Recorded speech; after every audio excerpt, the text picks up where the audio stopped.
Hi, I'm Leslie Gray. And I'm Joanna Barron. Welcome to the Love and Dividends podcast, where women get smart about money. We'll share interviews and conversations about optimizing your finances, getting started with investing, and building wealth. Today, we are chatting with Suzanne Ennis, a chartered investment manager, financial services and emerging technology innovation champion, and an advisor. Suzy is currently the Senior Vice President at Shift Network International, which is a network for assigning trust and validation into data. Suzy has over 15 years experience in reshaping traditional industries by introducing disruptive technologies to solve business challenges and create competitive advantages, while also promoting social and financial inclusion. And today, Suzy explains her financial journey and upbringing, which led her to embracing radically open-minded ideas of financial technology. She breaks down blockchain and Bitcoin very effectively. She describes how cryptocurrency can be an alternative investment to hedge market drops. And she explains how, despite perceptions of blockchain bro culture, she has found it to be a radically inclusive space. And this episode totally inspired me to actually buy crypto. So I hope you enjoy. Enjoy! Welcome, Suzy, to the Love and Dividends podcast. Suzy's here with us because she reached out to Joanna and I believe she and perhaps her book club are listeners to the podcast, and she requested being a guest. So just wanted to put it out there. If anyone listening wants to add anything, this genuinely works. We respond on LinkedIn, we respond on Instagram, and we love getting emails at hello@loveanddividends. Suzy, thank you so much for reaching out and joining us. Yeah, thank you so much for having me. Really excited to chat with you ladies today. How's your quarantine life situation, Suzy? Good. Like I was saying, leaning into the coconut oil hair masks on business calls and podcasts, and yeah, great. Amazing. Yeah, me too. My part of my morning routine is wearing this creepy LED mask that makes me look like a villain from Star Wars. And I love it. My skin's never looked better. Yeah, awesome. Yeah. So tell us a little bit about your career. You have so many cool things you're involved in, but one of the things that obviously jumped out at us is that you are a woman in the blockchain space, which we will talk about specifically. But can you just talk a bit about your career, the things you've done, what you're passionate about? Give us the rundown, because you seem to be a very complex and fascinating woman. Well, thank you. So born and raised in Toronto, oldest of three children. And I grew up with two parents who were money managers. So my mother was a broker and trader in the 80s until the early 90s and retired when she was 40. And Oh my God, did she wear managed, those like working girl, like 80s power shoulder suits? oh my Because when I God, like hear you don't 80s even stock, know. oh, I And then Yes, she worship would my mom like that. had and she the would best walk to suits the too. subway, and my mom would walk to the subway with like in her power suits with like the Yes. white push socks and like white sneakers. Oh, Yeah, no, that was oh, her look, big time. It's amazing. Um, and then my dad was also a money manager and just retired about 6 months ago. Sold his book. He was at TD. So point is, I grew up in a household, where we talked about stocks, talked about the markets at the dinner table, where are interest rates going, what's the Fed saying, yada, yada, yada. However, simultaneously, my parents also, from, as long as I can remember, encouraged me to not get into the capital market space. They absolutely did not want me doing it. I don't know if it was partially because my dad didn't particularly want me joining him in the business, or if it's more so that, they survived like the 1987 flash crash, the tech bubble, the internet bubble, and had seen, like my mom's business partner in the early 90s actually flew his plane into the ground, like committed suicide because he had over levered himself and then got a margin call. So I think that they had just seen so much chaos, respectively, from their decades of being in the industry, that they just didn't want me or my brother or sister being a part of it. So I was like, all right, okay, no problem. Going to university, studied political science, obviously watched the movie Aaron Brockovich, thought I wanted to be Aaron Brockovich. So, Okay, thought I was going to whatever. go in, Another badass 80s lady. So I right? respect Yeah. So that. And I like was like, you're talking to two lawyers, like you've got us. oh Yeah. yeah, no, right? I was like, this is my jam. So did political science at McMaster University, and then immediately went and started working at a law firm. Was there for about 2.5 years, like wrote the LSATs, etc. But was going to actually try working for a bit in a law firm before actually going to law school. But realized didn't love it. Didn't love the idea that I didn't have No. much control. I know. Shock You disbelief. didn't love being a soulless Love a lawyer? law firm? Never heard Yeah, Never, that. like a I've never slave. heard that Yeah, feedback yeah, before. slave life was not exactly for me. So, well, while I was working there, I worked there for about 2 years. I had a friend who was working at Xerox, and he was like, "Look, if you want a little bit more control over outcomes and more control of your income, why don't you come try, working at Xerox with me?" Um, Again, yes, it was selling photocopiers, but some selling photocopiers to large enterprise, like some of your commission payouts were pretty crazy. You could make like 30, 40 grand in a month. And when you're 24, 25, that's like crazy money. So I said, sure, okay. So I Yeah, went to work at Xerox. B2B is a solid space, recession Yeah. proof probably. Yeah. Except I um went to work at Xerox and was selling photocopiers in 2008. So obviously the first recession. And I actually did incredibly well. And part of me, well, first of all, number one, it helped me get my black belt in self-esteem because you're effectively like, it doesn't really get any lower than selling photocopiers in a recession. Like you're effectively a bottom feeder of society, or at least that's how it felt for me back then. Doors slammed in your face, and it was 100% commission. So again, I really feel like I got my black belt in self-esteem and learned to just pick up the phone and call. And I ended up actually being one of the top sales reps. And I also partially think that's because some people who I called to try and sell a photocopier were so shocked that I even had the audacity to talk to them about photocopiers in such a chaotic time that I actually got the meetings. So, It's like the world is burning. Your yeah, portfolio's like, gone to zero. How about a photocopier? I yeah, love it. see you at 2 p.m., Paul. And people would be like, really? You're calling me now to talk about this? So, yeah. And then, so I did that for a couple of years, but I actually found myself during this time reading for fun books like Peter Lynch's Beat the Street, Warren Buffett's biography, and then it just dawned on me like, F this. If I'm doing this for fun, why not actually try and get into this and do this for a career? So, talked to my parents about it and said, look, I'm 25, 26 here. You really can't keep telling me what I'm supposed to do with my life and with my career. And if I'm doing this for fun, like, why not just get started? So, yeah, so that's what got me into the capital market space. Started out at the bottom with in client services, and then eventually went into the small and institutional retail side, selling ETFs at a large asset management firm. And that was great. So I was there for about 4 or 5 years. I was between two different asset management firms, but I loved it. Like it was hardcore selling, commissions, learning about the markets, pivoting, obviously learning about how to invest, why to invest, got my chartered investment manager designation. So I am, legally entitled to run money. But in about 2016, I was starting to feel weirdly burnt out. And I mean, I'm someone who plans on working until literally I die because I like working. I like making an income. I like getting up in the morning and having, things to do, things Amen. to read. Retirement Yeah. sounds like, yes, such a drag. Hell. Yeah. Ooh, Right. I'm gonna take a counter position. Like Yeah.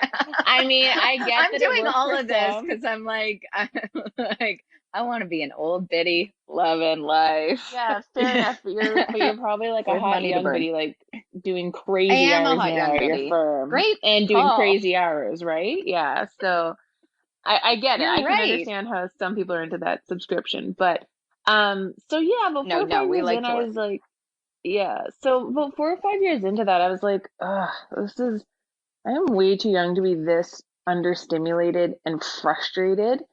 because I was also working with back offices. So I was seeing what happens in a large asset management firms when, the back office isn't talking to the front office, the amount of things that can go wrong in terms of trade settlement, um, just really the lack of innovation in terms of existing processes and the lack of encouragement by the heads of the firm to embrace innovation, to maybe improve and streamline processes. So I was getting a bit frustrated and started to just start doing research about like there's got to be some tech out there that's starting to solve for these like truly prehistoric dinosaur systems that are running a lot of the financial services industry.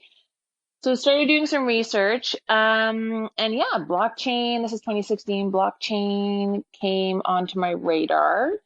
Learned about blockchain first before I really learned about what Bitcoin was about, but basically left my job at the end of 2016 because I was like, I'm doing this. I want to absolutely get into the blockchain space, at least disruptive tech space. And it took me about 2 years, though, I'd say, of like hardcore networking and convincing people at startups that I wasn't just a financial douchebag jumping on a bandwagon. So it took me a while to actually get into like truly where I am right now in the blockchain space. But yeah, I'm now the senior vice president of Shift Network International, and we're an open source identity distributed blockchain, focused on identity. And basically, how do you bridge old and new ways of transferring identity? So we work with a lot of governments that are trying to upgrade their infrastructure so that there's less silos of data and less copies of identity floating around. And we're basically providing them with the highway to transfer identity using the blockchain, just in a more efficient and safe and secure way. And yeah, we're also doing some stuff in the capital market space as well with respect to the Financial Action Task Force travel rule, and working with regulators on how do you regulate these crazy crypto Wild West and Bitcoin transfer systems and that sort of thing. So that was a really long-winded answer, but that's how I got to where I am today. Not at all. All great stories have a great adventure tale, so we love it. But on that note, what we'd love you to walk us and our listeners through is how blockchain and distributed ledgers actually work and why it's so revolutionary and what it's ultimately backed by. I was so intrigued because I know your bio references radically open-minded ideas in the fintech space. So I think we'd love a sort of bare bones explanation of what those are, how they work, and Yeah, I'd like a sure. woman's take on this because, as I'm sure you know, everybody goes into these crazy metaphors when they try to explain how this stuff works, and I just feel like it's almost a pissing match. So please, like, share some like actual grokked wisdom with us. Yeah, no, and everyone also pretends they know what it is. Everyone's like, oh yeah. I know about blockchain. It's Bitcoin, I'm in the right? space. Like, I'm in the space. Yeah. Oh yeah, no, I've been in the space for about 2.5 years, and I can honestly say I still I'd say daily, I'm like, huh? When I'm on a call with my CTO and talking with some of my dev teams, like anyone who says they know anything and everything about blockchain is lying. Because the industry and the tech itself is constantly evolving, but that's also what I love about it. And also, I know we're going to get into this later in the podcast, but I loved your question about the bro culture and Bitcoin and blockchain. It's so funny, and I definitely will get into that later. Okay, so here's how I look at and I describe Bitcoin and the blockchain. So the TCP IP is the open source protocol that the internet is effectively built on. So it's open, it's a coding protocol that anyone can build on. So obviously, who built on it? You have the Googles, you have the Facebooks of the world. So Bitcoin and the Bitcoin blockchain is built in the exact same vein in terms of it's a protocol, it's a coding, it's a cryptographic design that is open source, so anyone can access it as long as you've got an internet connection. But it's an open source protocol and code and design for exchanging value on the internet. So it's like a code and a coding system for currencies on the internet. But what makes it different different than, let's just say, like a digital Canadian dollar or US dollar on the internet that you can use over like a PayPal payment rail is the fact that it's not controlled by any central authority. So part of the whole reason why Bitcoin was born, and it was born by this group or this man or this woman called Satoshi Nakamoto, whose basic tenet was the root problem with conventional currencies is that there's trust required to make them work.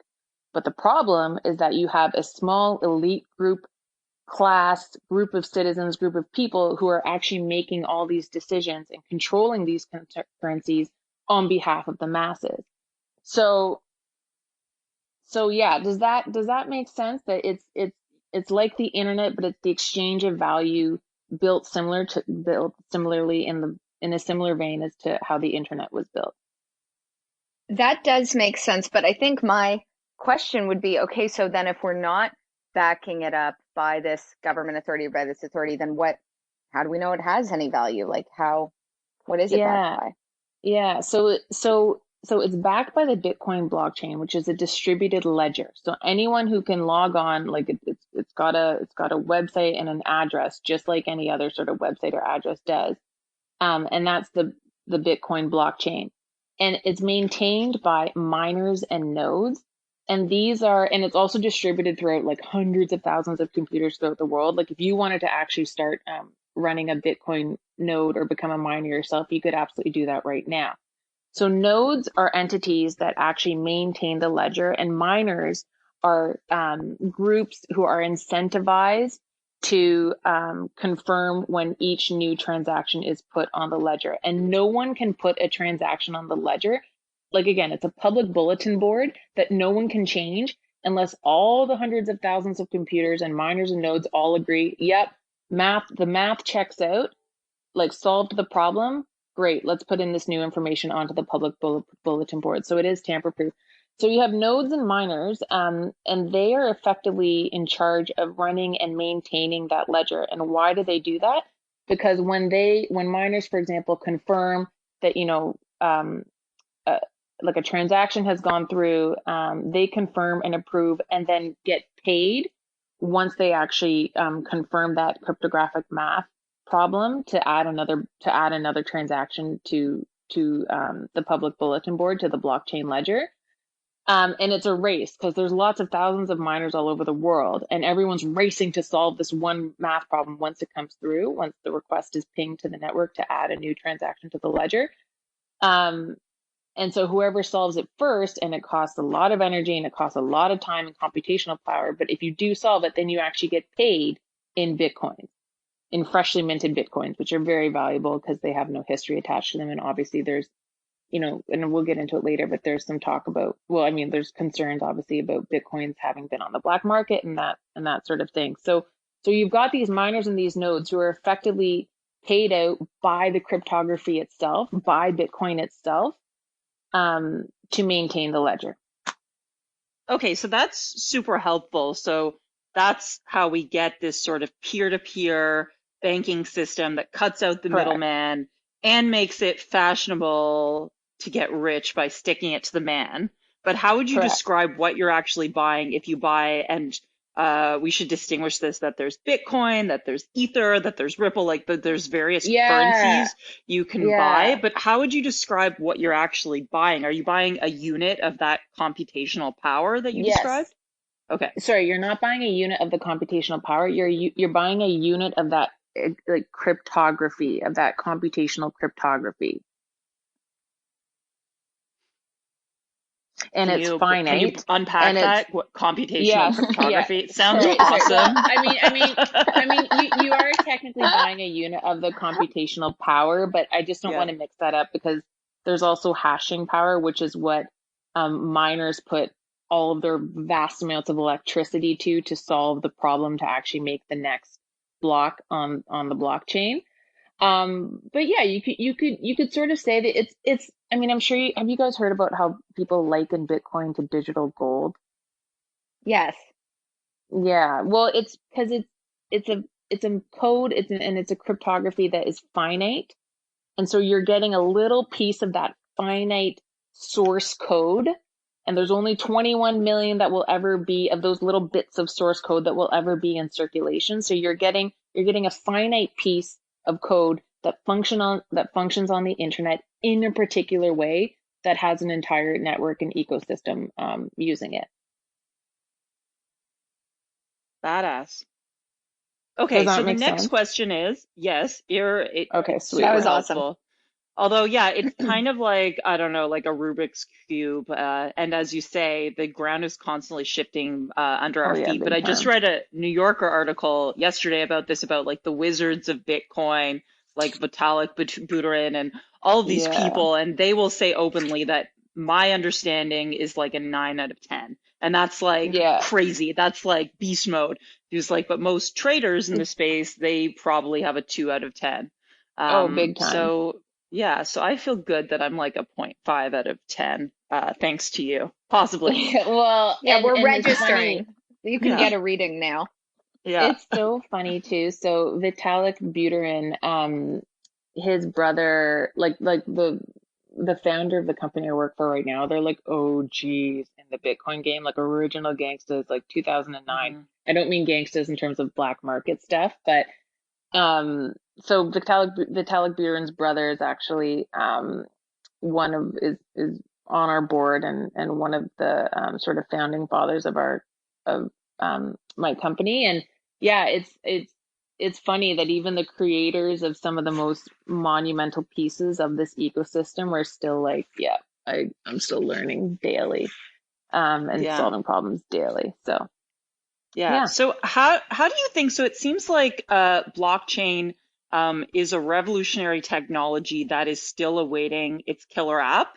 Like we know yeah. how email sort of triggered mass adoption of the internet and the iPhone, made email pretty.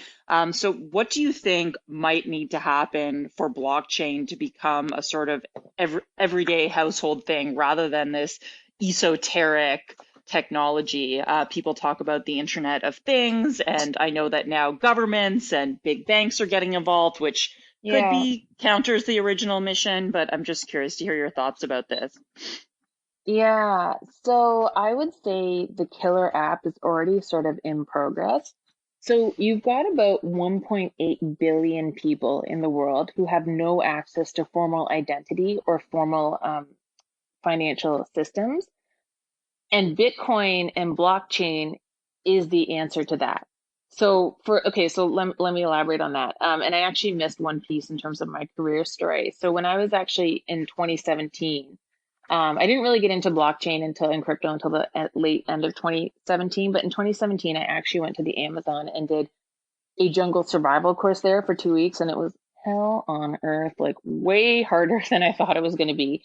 But you're so well But prepared for coronavirus now. You're oh like, my no God, problem. whatever. I was like, this is Anyway, probably the first and only reference to Amazon on this. That's not the business. I'm like, Amazon I, training, cool. I know. Well, it's coming. Trust me. I still have a reference to Amazon too later. But we actually there's five of us who were like really deep into the heart of this Amazon jungle, led by this ex special British Forces officer who was basically teaching us obviously how to survive in the jungle. And we had tribesmen from a local tribe down there follow us just because it is dangerous. Like there are jaguars, there are like a million ways. It's like choose your own adventure as to how you'd like to die in the jungle. Like you'll find it.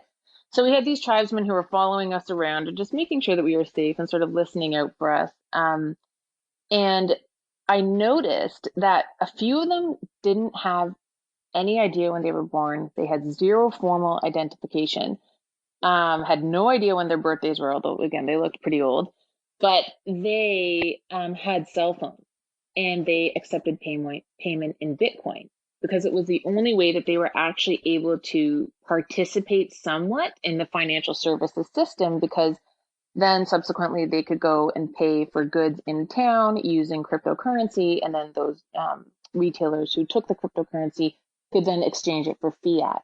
So that was really the tipping point for me. And I think really truly is one of the few killer apps that are available and that Bitcoin and blockchain makes available. Is it's a means for people who don't have formal identity or access to the financial services system to participate.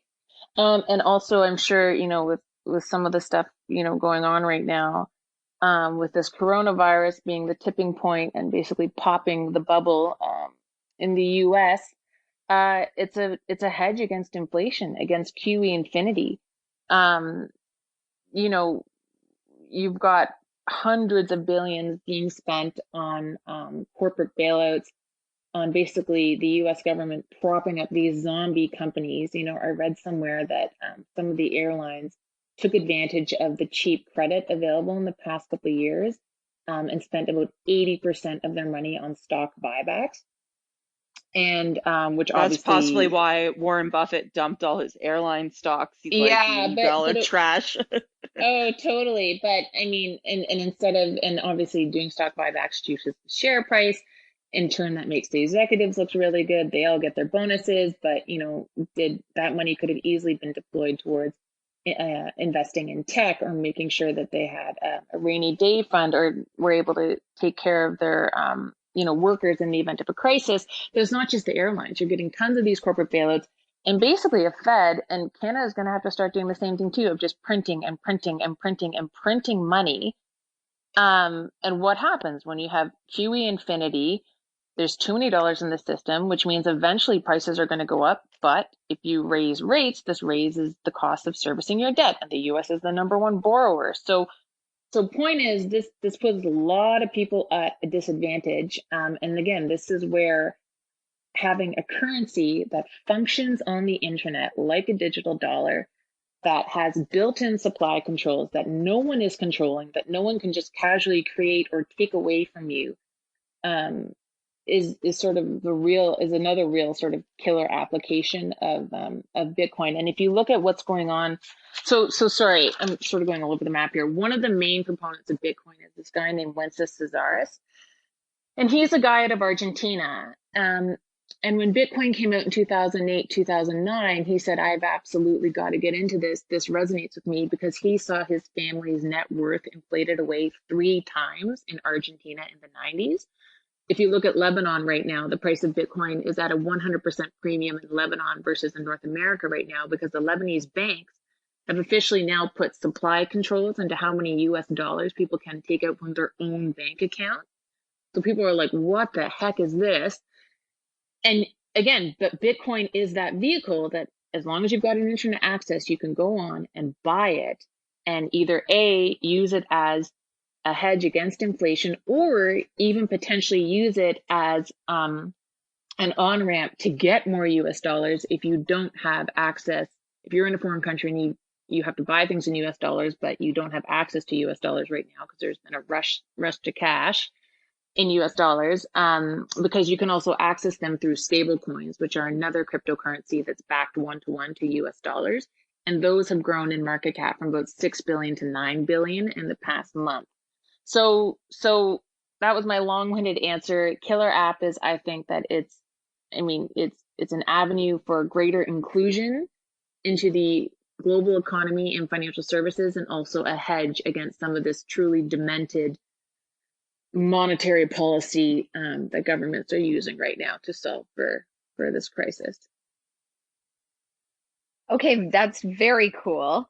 But I think my first thinking is, given the drops in Bitcoin's value over the last few months, and we remember that it soared to unforeseen levels in 2017, would you still say that investing in Bitcoin's a good bet? And sort of what proportion of someone's portfolio? We love giving advice for people sort of starting out or starting to dip their toe.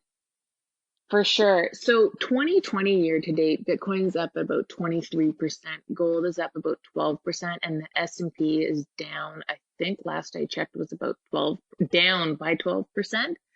So again, we've gone over that it is considered a hedge against inflation, but in terms of where I'd buy it and where I'd put it in my portfolio right now, I would say 7% of any portfolio should be sort of an alternative investment sleeve. And that's where I would put gold. That's where I would put Bitcoin. That's where I would put rare art. That's where I would put sort of anything a bit alt, is where I would put an investment in my portfolio. And so, yeah, I mean, the reason why it soared to such crazy heights, and I was actually able to pay off a little bit of debt in 2018, because Bitcoin went, I bought it at, I think, $6,000, and then a week later went to 20,000. A lot of that was just sort of hype and hysteria.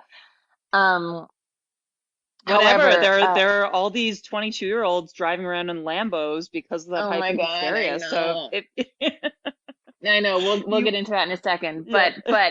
but one of the good things about the crash is that it did flush out a lot of the hype and hysteria, obviously around 2018, 2019.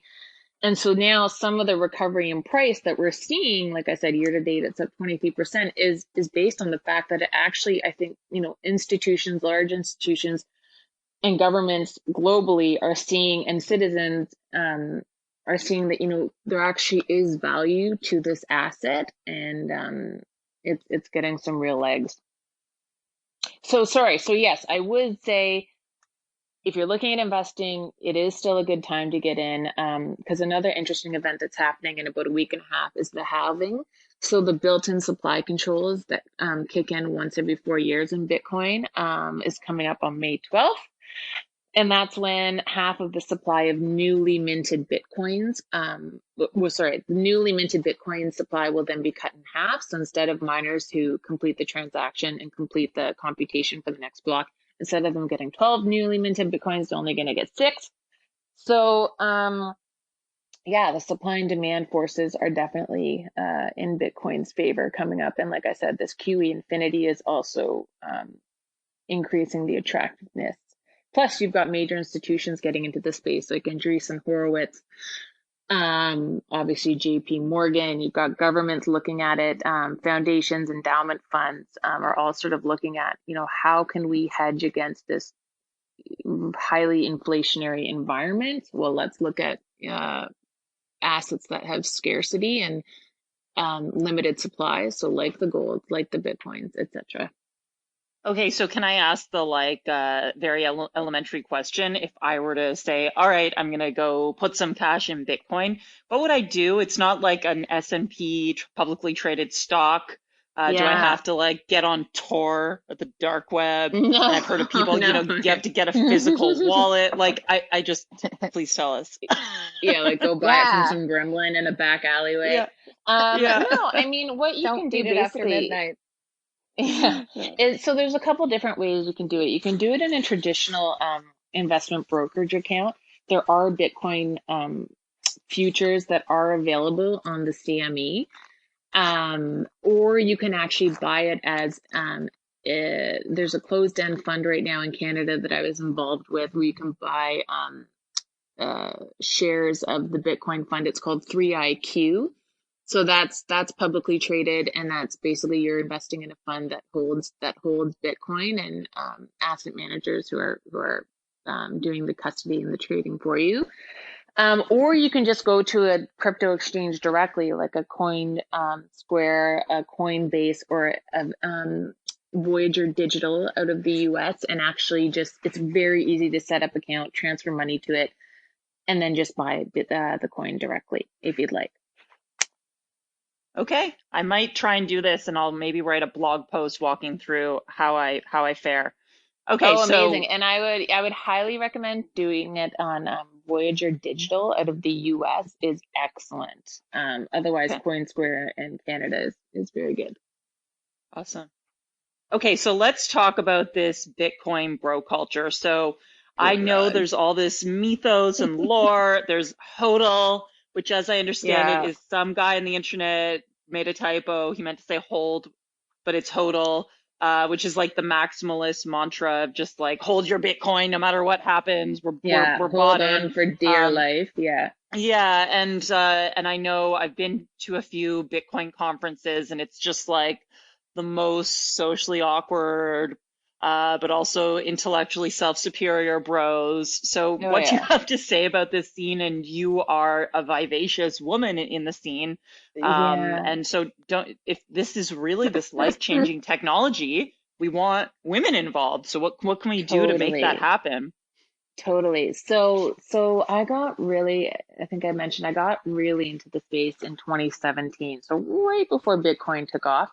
And for sure, the first time I went to one of I think it was consensus in New York City. I was like, oh my God, this is like Revenge of the Nerds, the 40-year-old virgins 9,000. Like you had all these super geeks who essentially were spending their time playing on the fringes of the internet, who were suddenly worth like millions and millions of dollars. And absolutely, I would go to these parties and talk to these people who were truly brilliant in their right mind.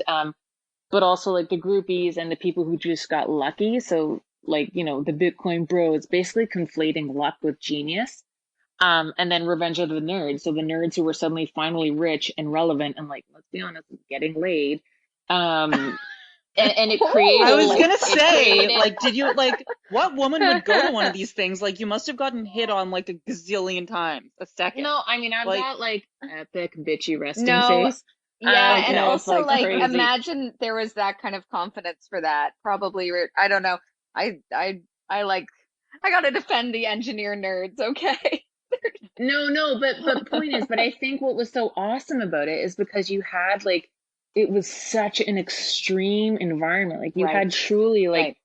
again, Vitalik Buterin, who is so smart. He's like ET, like he's not even from this planet. And then all these people with these tangible ideas and knowledge of how code and cryptography could truly change the world and truly disrupt some of the demented systems and structures we have in place right now in the financial services space. So yeah, but I would say honestly, and I say this to all my friends who ask me similar questions, I think it is one of the most inclusive environments for women, and especially for transgendered or gender fluid people. Like I'll list off, like I would like there's at least Twist. like there. Well, no, I mean there really is. Joanna like and I there are both are. surprised by this reaction, but we love it. Well, yeah, but I Love guess, inclusion. yeah, proof of concept and math doesn't care about gender. So in a way, it makes sense Give to a me in shit the about online. Yeah, gender. yeah. Right. And it's Right. and I really Code noticed don't this. care I'd about say about gender. don't give a shit. So like I Don't give a really shit. noticed this about 8 months into my job when one of the major CTOs who we work with at this other company, like I'm gonna be super candid. If you have to like bleep out this story, I totally understand. We're sitting in this boardroom and I look up and she is going over this whiteboarding session, whatever, and she's wearing this like terrible, like she's brilliant, but she's wearing this like terrible jumpsuit. Like you can like no bra. But I could see the outline of like a penis in her pants, and I was like, what? I was like, what am I looking at here? And then so whatever, we finished the whiteboard session, and I was like, this is really weird. So I talked to one of my colleagues. I was like, hey, did you notice like so and so like kind of looks like she's got a dick? Like is she a man?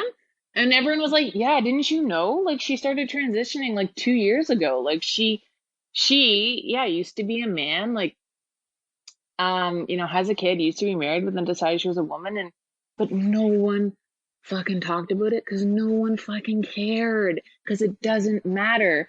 Versus I'm coming from a financial services background where that literally would have been the first thing on your first day. Someone would have said to you like, oh, by the way, there's a tranny in the kitchen you might see. Don't be scared. Like it was just, it's such a different culture. Like, and even like some of my developers will show up wearing like cloaks and staffs, and one of them has a different wig every day, and no one says anything because again, it's not about like your gender or what you're wearing, it's what can your brain do. So I would say it's deeply inclusive. And yeah, you've got like Cindy McAdam, who's the former CEO of Zappo. You've got Elizabeth Stark, Lightning Labs, like Meta Prelikar, CEO of Casper Labs, Jane Lippincott, who's like the Claire Underwood of the Winklevoss twins at Gemini. Like there are some serious powerhouse women. Elizabeth Rossiello of BitPesa, CEO, who's basically solving for payment infrastructure in Africa.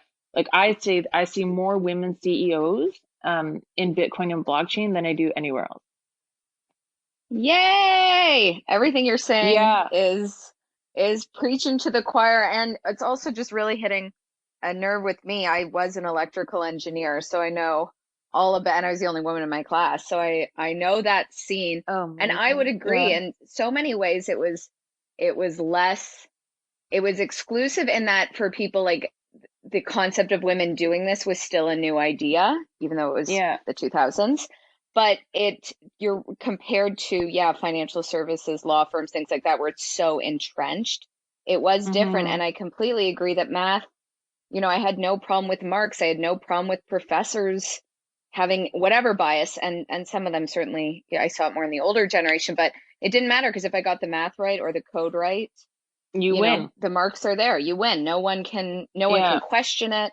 No one can. So I love that. And I'm so thrilled to hear that it's been a place of inclusion, Oh, big for time. women I and the trans community. That's wonderful. I actually have just one more quick story on that. Another thing I love about it. So my company, we work with a lot of banks who are looking to blockchain and DLT, distributed ledger, to upgrade their existing infrastructures and how different silos of data talk to each other.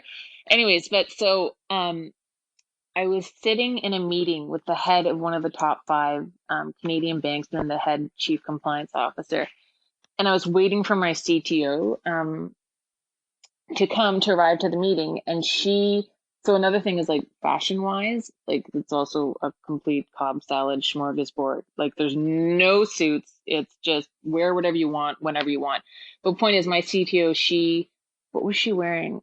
Or no, my chief scientist, he showed up to the meeting and he'd just come from his boat, so he was holding like a buoy and had like a life jacket on, and I'm pretty sure hadn't showered in like a week and a half, and looked like a crazed mad scientist slash homeless person, and wasn't let into the building. Like, the bank wouldn't let him in because they literally thought he was some crazy homeless person basically trying to come in and like meet with the head of compliance.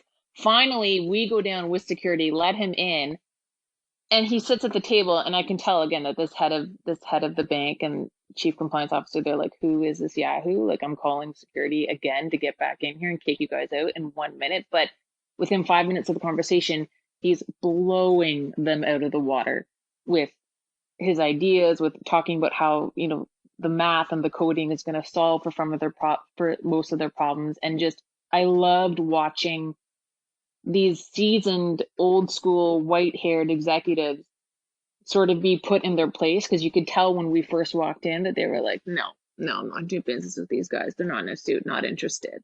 So it was cool. It's kind of cool to see how, some of these white haired old dinosaurs are being forced to really sort of relook at how they perceive the message. You know what I mean? Like, have to, I don't know. I think that's interesting.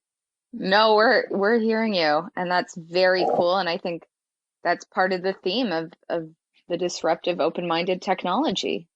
Mm-hmm. Mm-hmm.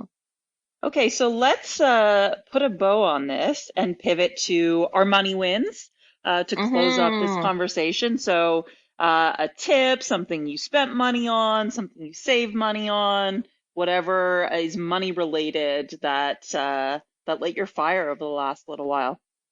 Yeah, absolutely. So, I think if you have any money whatsoever and you can invest it, first of all, there's so many good and interesting verticals and industries that are on sale right now. And that ETFs are the cheapest and best way to access a basket of stocks and sectors that are currently on sale.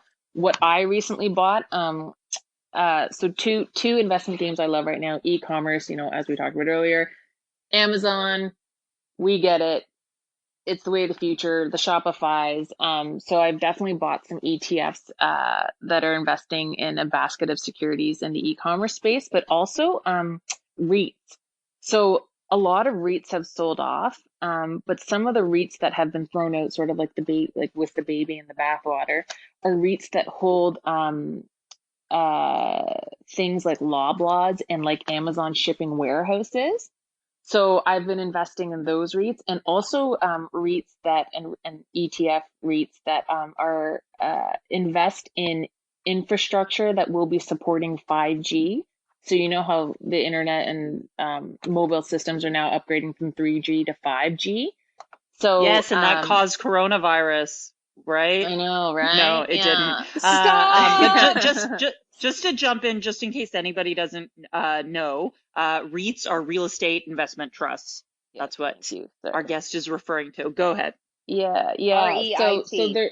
REIT. So there's one in particular, the ETF ticker is SRVR, and it's a real estate investment trust that explicitly invests, I think it's mostly just in North America, but in infrastructure plays that will be supporting 5G infrastructure. And I think it pays a dividend payout of about 3.9%. So that's what I'm fired up about. Lots of good stuff on sale, and ETFs are a cheap and easy way to access. And yeah, that's what I am most excited about and have recently bought. Awesome. Okay, well, yes, I continue to dump as any money that I have into ETFs, tax refund, etc. But I'm inspired by your mom and her working girl style to share that I recently needed a new pair of kicks. And I am an aficionado of white sneakers. I have like a million Amazing. pairs of white sneakers. They're so fresh, so clean. So I needed a new pair for the spring, and I did some research, and I ended up picking up a pair of Reebok Classics, exactly the Ooh, same as like the first ones I had in the 90s. Came from Sport Check a couple of days later, and they're so fresh and so comfy. And yeah, wearing them with amazing. my sweats and my skinny jeans, and so I'll put a link to them. So yeah, Reebok Classics, don't mess with the original. And that's it. And they look fire. I actually have a pair of those too. They look fire with the push socks and then bike shorts and the oversized sweater. I love Princess Diana. I don't know if you've And seen the also Hailey Bieber. Oh, and then and Kardashian. Kardashians. Yeah. Yeah, I I'm love that into look. it. Yeah, It's Yeah. hot. yeah. That is fire. I Yeah. have to give my money win this week of something that I think a lot of people are doing that we haven't talked about, which is the very coveted hand sanitizer. This Mm-hmm. specific one I am holding was created by the Spirit of York Distillery Company. So they're an alcohol producer in Toronto who, like many alcohol producers, realized they had all of the ingredients to create hand sanitizers. Oh, amazing. It's this cute blue bottle, and you buy it for $3. All the proceeds go to local food banks. So just a great initiative in the time of Corona when we all need a little extra sanitizer.